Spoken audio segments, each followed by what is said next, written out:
Welcome back to Close Up. We're already seeing the presidential candidates start to show up here in the first in the nation primary state. But in 2020, we also happen to have a U.S. Senate election. So as we return to Senator Jeanne Shaheen here, thanks for being with us again. Nice to be here. Obviously, you've said before that you were going to make a decision about running for re-election over the holidays, and things have occupied you since then. The shutdown obviously took some time.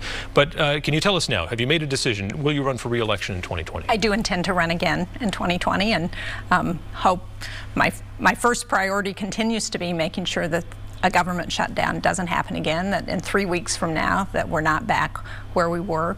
So to make sure that happens, and then to continue to focus on what I'm hearing from people in New Hampshire that they want to see, that we continue to have opportunities and good jobs for families, that we address health care and access to affordable prescription drugs, and also that we continue to deal with our opioid epidemic, something that has really just every community in New Hampshire has been hit by the opioid epidemic, and we've got to make sure that we address that we help families and communities become whole again. And so those are the things that I want to work on. We'll get back to the opioid epidemic in a moment. But it's likely that 2020 is going to be a referendum on the leadership of President Trump and essentially how things are done in Washington. Is that your read on this? Do you see yourself essentially running a campaign where Trump is the major issue in a U.S. Senate race? I think what the Senate race should be about is what we need to do in New Hampshire and in this country to address our future. And as I said, I think it's going to be about what I'm hearing from people in this state that they want to see. They want to see that their kids can get a good education, that they can go through college or whatever higher education they're doing and not come out with debts that are going to keep them from buying a house and getting married and do all of the things that we want young people to do. That we continue to provide access to health care, which is continues to be a huge issue for people. And we talked about the opioid epidemic. You know, one of the things that I think we've got to do is make sure that we continue to get access to treatment for people who have substance use disorders, that we continue to make sure that they know that we understand that this is a chronic illness and we've got to treat it that way, and that it's not a moral failing.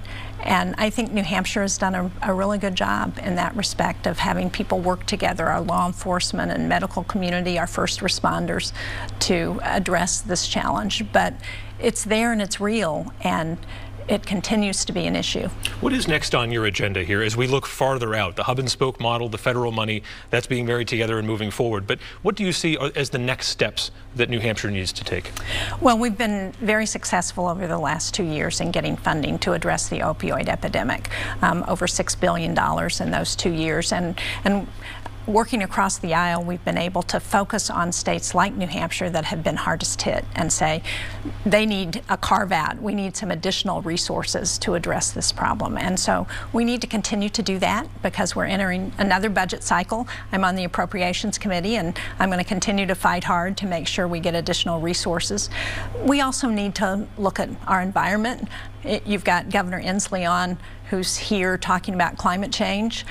That's real. We're seeing it in New Hampshire. We're seeing it with our winters. I mean, 30 years ago, you would never have a situation where it's 12 degrees one day and 2 days later it's 50 degrees. That's not the way our climate normally operates, and we've got to look at what's happening there and try and do something about it, reduce our dependence on fossil fuels, and look for ways in which we can slow this changing climate so that future generations aren't having to deal with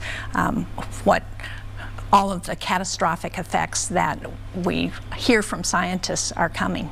Turning to the foreign policy front, you've been very vocal lately on Syria and the withdrawal of American troops. You had an op-ed with Diane Foley, the mother of slain U.S. journalist James Foley, who was murdered by ISIS terrorists. And some of those terrorists are in custody, but you're worried that if the U.S. withdraws too precipitously, they could be freed.